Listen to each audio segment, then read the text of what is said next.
Joining us from that Olympic '08 team, we want to welcome Alexander Sasha Artemet, Raj Bhavsar, Joe Haggerty, Jonathan Horton, Justin Spring, and Kevin Tan. We also want to pay homage to David Durante, a big part of this team, as one of the alternates who couldn't be here in San Jose this week. But that guy is near and dear to all these guys' hearts, that's for sure.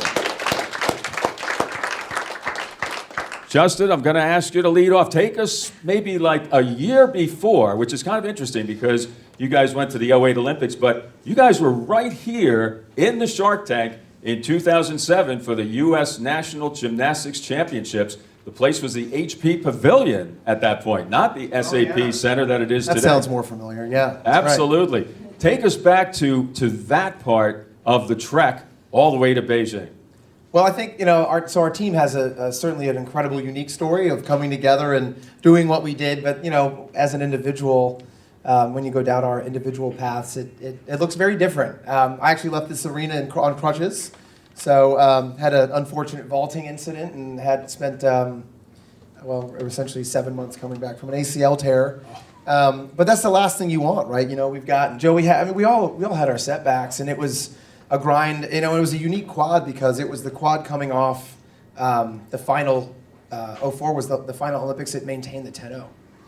And so we were the first quad that had to develop into these open-ended scoring, crazy new style of gymnastics routines that these guys are doing these days that are amazing. I sit up there in the suite and I'm like, thank goodness we're done with this sport, right? Oh man, it's wild. But we were kind of the first generation that had to come through that switch. And so it was a little messy out there from time to time. And so we all paid the price on some level of developing those newer, higher, crazier skills to get into the routines. So, all with your eyes set on the Olympic journey, right? The Olympic year, it's like 4 years to get ready for this one moment, right? So yeah, it was a crazy year for everyone, I think, in their own right. But absolutely, 7 months to come back from an ACL tear, or excuse me, an Achilles. Well, no, yeah. So I tore my ACL, and then there was other things. We don't have time to go through all. There was in coming back. There was an ankle thing, and then. But yes, yeah, not great. We'll just cut. Yeah, we'll end there. Yeah. Fantastic, Kevin. How about yourself? Tell us a little bit about your journey to the Olympic Games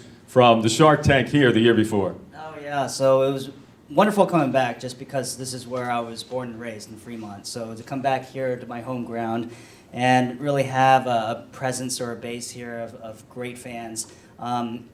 It was very special having to do it at home. And that year, just leading into the Olympic Games, there's a lot of pressure.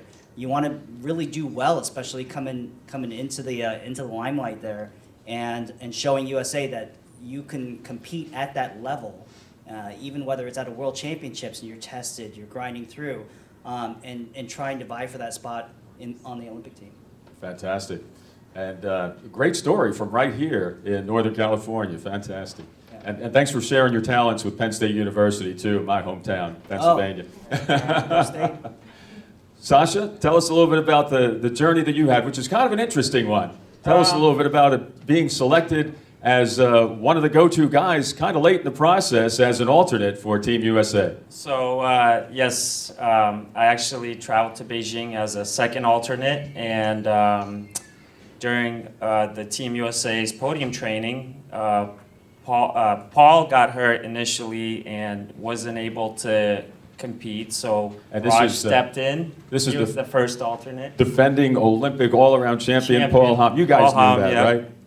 And then during podium training, Morgan Hamm had to pull out, and so they called me one day before prelims, and I moved into the village the night before opening night, and it just happened so fast. It kind of didn't have time to think about it, and I guess didn't have time to stress about it. And it was just walking into the arena. I know being comfortable with these guys helped a lot. Knowing these guys and just having our brotherhood helped tremendously, in the sense that I felt comfortable filling in the position and walking out there and doing my best. And so I feel like this is probably the closest Olympic team that I think there has been. So. And congratulations. I know you're too humble to mention it, but yeah, absolutely. Sasha, coming on as an alternate late in the whole process. I mean, competition was just ready to start right away. Wound up making a championship final in the pommel horse routine, Yes, pommel horse event. So congratulations for that. Well done. Thank you. Every Olympic team seems to have its rock steady guy. You know, I go down to 2004. Brett McClure, in my mind, is that guy. Here's the guy for this team in '08, Joe Haggerty. Yes. Joe, tell us a little bit about your trek from the Shark Tank in '07 to Beijing in '08. Mine was actually similar to Spring's. I was on the Pan Am team in 2007. Actually hurt my knee and had to have knee surgery the same year as Spring. So it's never fun getting injured at a competition or coming back from it. But when you persevere and just power through, you can overcome anything, I think. Excellent. Well put. And as a firefighter in Albuquerque, New Mexico, I'll bet that comes into play just about every day. So, I did a complete career change. Now I run into burning buildings, and I would much rather do that than gymnastics now. All right. Joe Haggerty, the rock of the 2008 Olympic team. Raj Bhavsar, gymnastics still in your life very much as the Junior Development Coordinator for USA Gymnastics Men Program. Congratulations on that. Thank you. And tell us a little bit about your journey from the Shark Tank in '07 to the Olympic Games in '08. Yeah, and it was a wild ride. You know, I'm so grateful to be with these guys. I think they helped me push through. I actually competed 2007 U.S. Championships. It was probably my worst U.S. Championships in all my career. I didn't even make the national team. So Really? yeah. Well, I had my own stuff going on. So yeah, exactly. I don't remember that at all. Had to get home, take a hard look, and really realize that if I was going to do this, I had to go all in, and that's what I did. And I think I only had like 6-7 months to do it, get ready for championships the following year. So I get to championships, have a better one, and then have a great Olympic trials, and then, as the story goes, was named alternate for the second time in a row after that. So it was like 2004 alternate, 2008 alternate, and then I think a couple days before we all met here in San Jose for processing before the Olympics, I got a phone call. Paul at the time had an injured hand, so he pulled out of the Olympic Games knowing that he couldn't do all the events. So I had to get ready, and sure enough, they named me to the team, and I joined the fellas here in San Jose, and we did our Olympic processing, and then off to Beijing. And I mean, it was a wild ride from there on out. It was qualifications, right? A lot of people were saying, it's a new group of guys who don't know how they're going to do. They may not even make it into team finals. So we're like sitting in the village reading all of that, and I think what we decided, like, before smartphones. yeah, So before, yeah, we're all sitting in the computer village reading this stuff, and it's not only do we qualify, we make it into team finals, and then had this amazing competition and got a bronze medal, and it's just this is the never give up team. So it's awesome. Absolutely, Raj.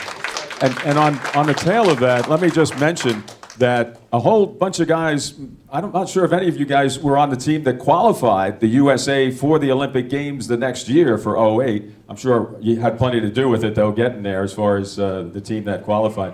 But then they go to the Olympic Games, qualification day for team competition, they finish a very respectable 6th place, they make the final for team competition, and then they come away with a bronze medal after all of that they've been through. So how about that? Let's have a nice round of applause for perseverance. I think one thing is where we came through in 2007 and into 2008, but even where we started, and John, remember Aarhus. Well, don't steal my thunder. Okay, That's where I'm going. Okay, so I'll leave that for him to start talking about, but it's good. That's where I'm going. All right, John Horton. I got that. You enjoyed your stay here. All of you guys did the year before the Olympics, John. But you took your game and you rocketed and ratcheted it up in a big way heading into the Olympic Games and made the high bar final and wound up taking a silver medal on high bar at the Olympic Games. Tell us a little bit about that journey. Well, so I will back up even further to 2006 because I think that's the more unbelievable story to tell about me and Kevin and Sasha here. Sorry to bring up bad memories, guys, but we in 2006 we went to Aarhus, Denmark. That was my very first World Championships. And I was kind of a young rookie at the time who had no problem admitting I was very, very cocky at that point in my career. I had shot to the top of the NCAA ranks. I had just won the national title in college. I thought I was the man. I'm 20 years old, thinking I got this in the bag. I'm about to become the greatest gymnast ever. These are all the dumb thoughts I had in my head. And so then we make the world team, and before we left, I remember thinking to myself, like, this is going to be a breakout moment, not only for me, but Team USA. New guys have arrived, and then we proceeded to go to the 06 World Championships and finish in the worst place in the history of USA men's gymnastics. We finished 13th place. And a lot of that is on me. I fell 6 times in prelims. I honestly take most of the blame. I take most of the blame here. He had food poisoning. Still trying to do a routine though. Sasha did his job, but honestly, like all my teammates would probably tell me like it's not your fault, but it is. I have the record for the most falls at a World Championships for anyone from Team USA. I looked it up. No one's ever fallen 6 times in one meet. How exciting was that research? That's great. So my whole journey to the Olympics, of course, started when I was young, but 2006 was the kind of the breaking point for me that changed everything. It was a big chunk of humble pie that I had to swallow. I nearly quit after that, thinking I'm never going to be trusted again. And so for me, the chip on my shoulder was I need to prove to not only my teammates and my coaches and myself, but to my country that I can be trusted to perform for Team USA. And so we went from 13th in 2006, where I fell 6 times, to had one of the best competitions of my life in 2007, and we finished. That was the year of 4. I finished 4th in the all-around. Kevin finished 4th on rings. Sasha finished 4th on pommel horse. Guillermo Alvarez finished 4th on floor, and our team finished 4th. Barely, too. Barely. Yeah. So it was ridiculous. So then, I was fired up. The team was fired up. And still, I never got that taste of 06 out of my mouth. And it drove me all the way to 2008, where I went from falling 6 times and leading USA to the worst performance ever to had the greatest day of my life where I stuck every single landing and hit every single routine. And that's all I ever wanted, was to put on my best performance ever for Team USA at the Olympics. And by the grace of God, I was able to do it. So it was a crazy journey. Absolutely. John Horton. John, you took your gymnastics talents to a new realm, really. American Ninja Warrior. Tell us a little bit about that experience. Sure. Yeah, I did 8 seasons of Ninja Warrior. It's way harder than it looks. I always like to look at the things that other people miss. So my only record with Ninja Warrior is the fact that I own more American Ninja Warrior towels than anybody else. Now let me tell you how you get a towel in Ninja Warrior. You fall in the water. No one has more towels than me. And every single season of that show, I'd fall 2-3 times, and they give you a new towel when you get out of the water and ask you, "Hey John, how do you feel about your run?" And you're shivering and you're cold, and it's 3 o'clock in the morning, and you don't want to answer them. And I think I hit like 3 buzzers ever in my career. Made it to the finals like once or twice, but it's hard. It's really, really hard. And if you want to be good at that, it's just like gymnastics. You have to train many, many hours. It takes a lot of grip strength, upper body strength. It's a lot of fun, but I expected it to be easier than it was. Absolutely. We caught up with 4 of you guys on what's going on in your lives so far. Sasha, actually 3 of you. Sasha, you mentioned that Yule is one of your prodigies at 5280. Tell us a little bit about what you're doing in gymnastics these days. Well, I retired from competitive sport gymnastics in 2010.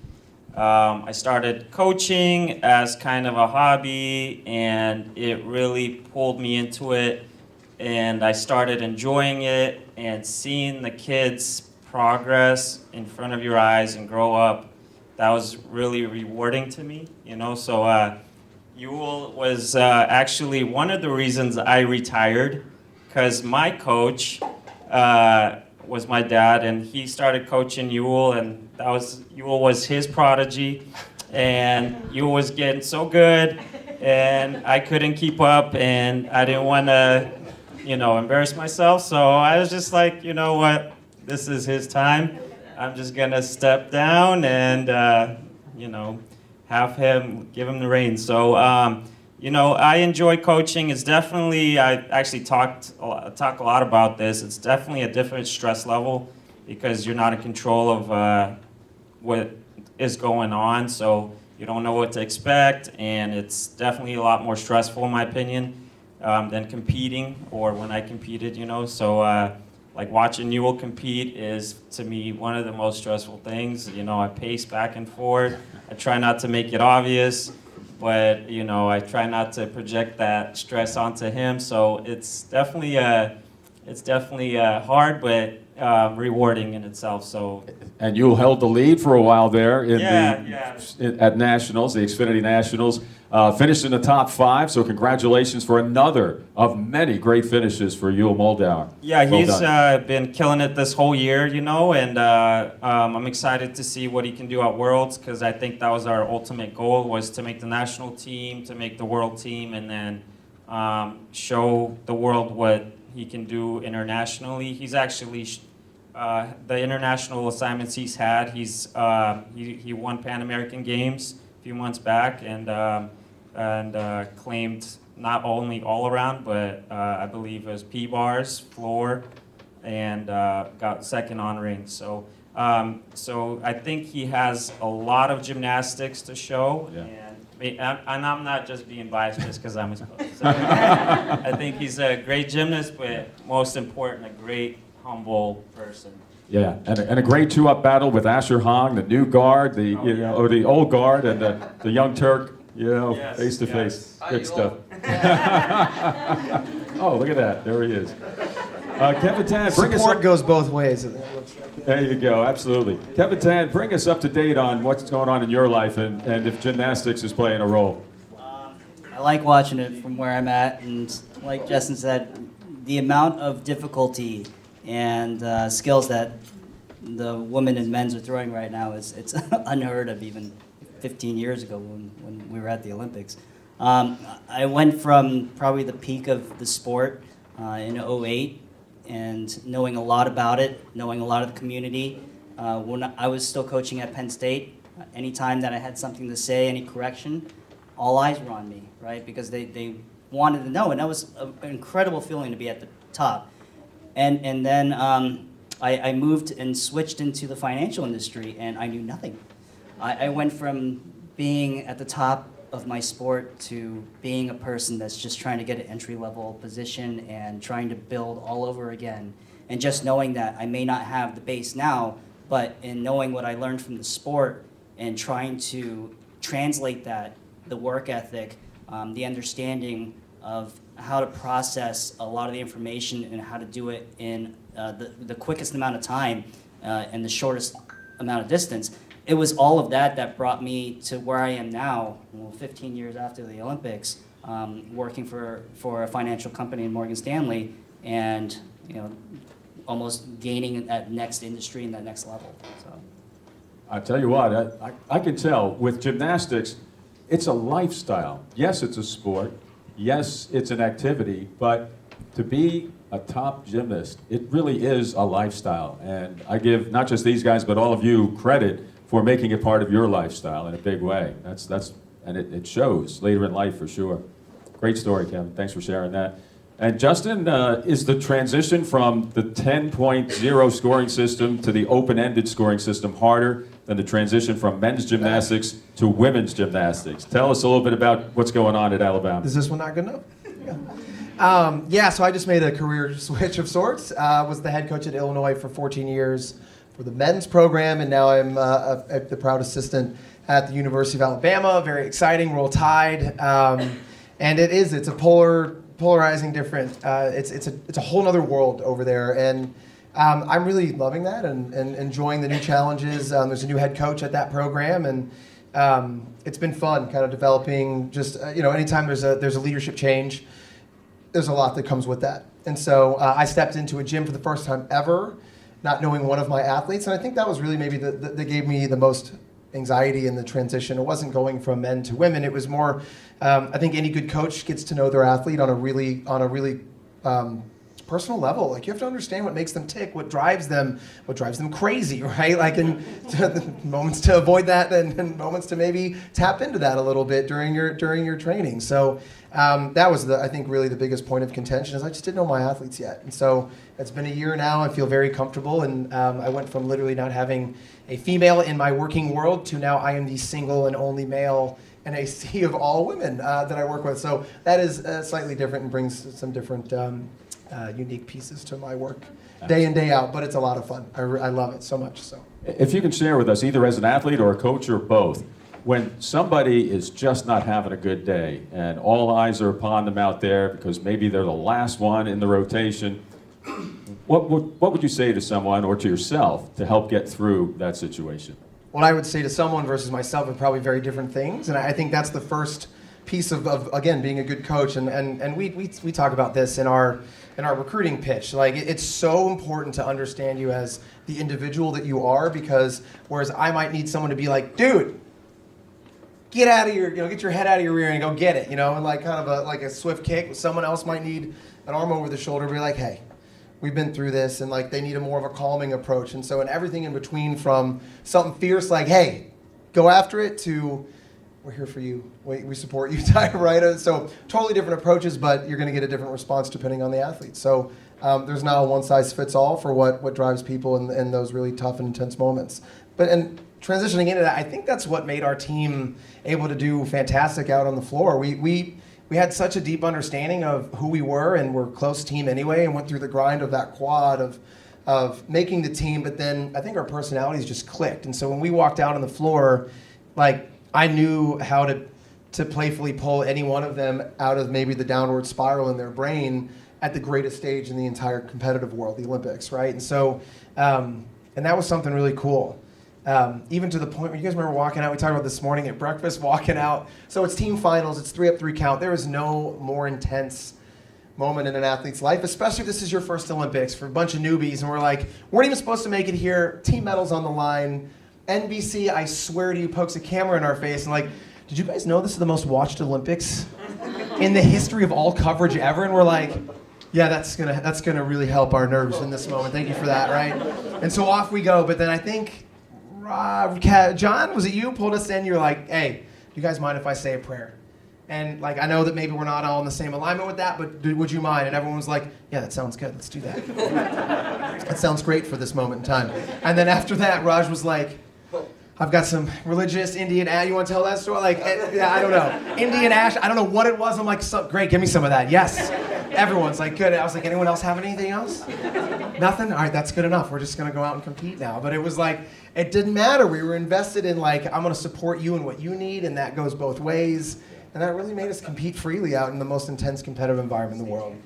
State championships. Yeah. Well, prelims was states. That was our nickname for the Olympics, the Tri-State Invite. Can I share? So I love this story because one of the things that I think made this team great was vulnerability. The night before, was it the night before team finals? Yes. We had a balcony where we were staying, and the Olympic Village is so cool because it's like a bunch of apartments, and all the different countries had basically their own big apartment area, and their flags were draped everywhere, and so really like the greatest athletes in the world are all just right here in this little spot. So we were up on our, in our room, and we're out on the balcony, and speaking of brain spiraling, Justin's brain starts spiraling out of control because he's worried about doing his floor routine the next day. He'd literally done like 2 floor routines in I don't know how many months because he was having ankle issues, and we were like, hey Justin, we need you, good luck. And he was like, guys, I don't know if I can do it. Next thing I know, it's like somebody else was like, yeah, I'm kind of panicking too. And then our team, we're sitting around this table on the balcony, and every single guy is basically telling each other how scared we are. And how bad we want to perform well, and it doesn't matter whether we win a medal or not. We just want to enjoy the day. We want to wear USA and represent the country proudly. And I think that was one of the greatest moments for our team to see and to come together, where we're not alone. This is a scary moment. We've been training for this our entire lives. And now we get an opportunity to go out and just have fun and perform together. And we realized we all had each other's backs. And it was just a really cool thing. And I think it lit us on fire for the next day. Absolutely. Just the nervous energy. All conglomerated out on the balcony. And then we all left that and we're like, well, we compete at like 4 a.m, so that was nice. Let's go to bed. We all needed that. Now, correct me if I'm wrong, but I think the team medals are the first award ceremony at the Olympic Games. You had two finalists in John Horton on high bar and Sasha Artemev on pommel horse. What happens to the rest of you guys once you receive those medals? Are you there in the gym every day with these guys, making sure that they're going to do well in their individual finals? Yes. We just binge Frasier and go to bed, basically Netflix and chill. No, we enjoy the Olympics, yeah, but we're there to support those guys. But the Olympics is like when you're done, there's a lot of fun stuff going on. Kelly back there has played host to a bunch of them. There's Olympic houses, there's a lot of Olympic fanfare, so all the things that we didn't really get to enjoy beforehand because we're on this mission, like now they're all just available, and yeah, we go soak that up. So Nice. All of our families were there too. Families, so yeah, yeah, you that finally was get some awesome. time. You can leave the village and see Beijing and eat scorpion and have dinner and not worry about bedtime routine. So we all had these custom suits made too. Memory. Nice. went down to the Silk Market. Yeah, that was pre-comp though. We finally got to wear them though. That was really cool. We got there early enough. We got to explore Beijing and just wander. And again, but those are the experiences I think that bring you together. And yeah, we felt really cool wearing our suits out there after the meet. That's cool. At this time, I think we're going to open up the floor to any questions that you might have for the 2008 bronze medal winning Team USA. So feel free to fire away if you'd like. Bridget from the back? Yeah, please. So if you could tell your younger self one thing, what would it have been? If you could tell your younger selves one thing, what would that be? From Bridget Sloan. I understand that she went to support you guys in Beijing. Everybody know who Bridget Sloan is?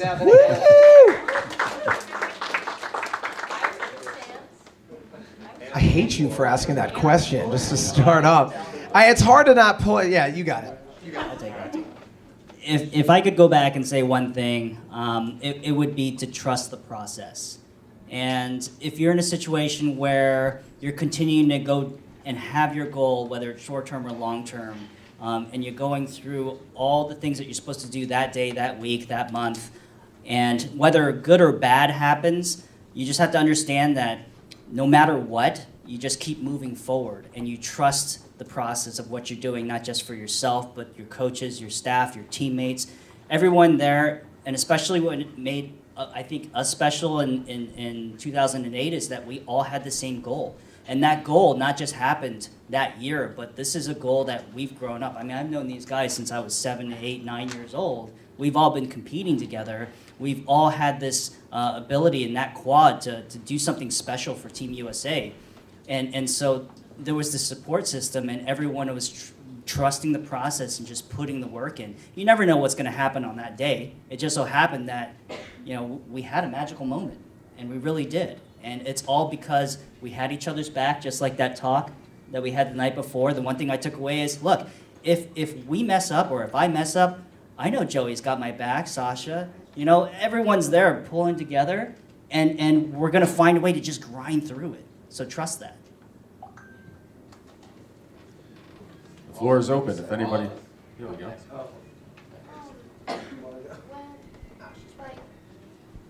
you had mental blocks, how did you overcome them? On any events?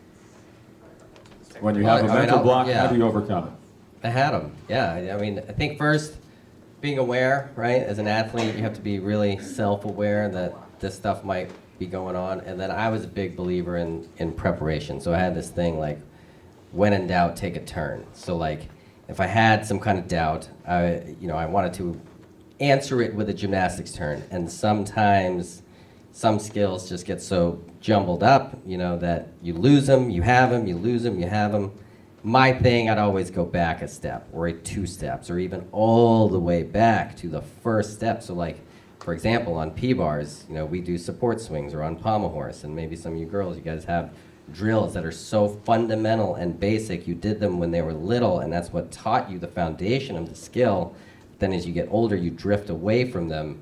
It's so important to revisit that foundation. So sometimes if I needed to, I would just do basic swings on parallel bars or basic circle, really thinking about what's going on. That always helped me. And then obviously, self-talk and just you got to go for it. You got to go for it too. To all the ladies in here, active gymnast? All right, so I have a question for you. Who has lost a skill before? Wrong. You've never lost a skill. It's impossible to lose a skill. You simply misplaced it and you have to find it again. So you have to remind yourself of that. If you did it once, you can do it again. And this sport will play tricks with your mind. And you'll start to tell yourself, I can't do it anymore. I've lost it. It's gone. And you start to really you're hard on yourself, right? It's a tough sport. It's a scary sport. Just know that every single day is just inching a little bit closer to what you want. And it's a marathon. It's not a sprint. It takes forever to get anywhere in this sport. So there's a huge mind game. I think it's 90% mental and 10% physical, as crazy as that sounds. You have to tell yourself, I can't lose it. I just got to inch my way back to finding what I've misplaced.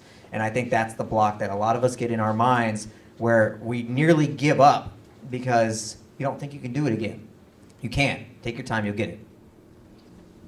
John, I can't think of a better way to wrap things up than what you just said. Let's hear it for our 2008 Team USA bronze medal winning Olympians.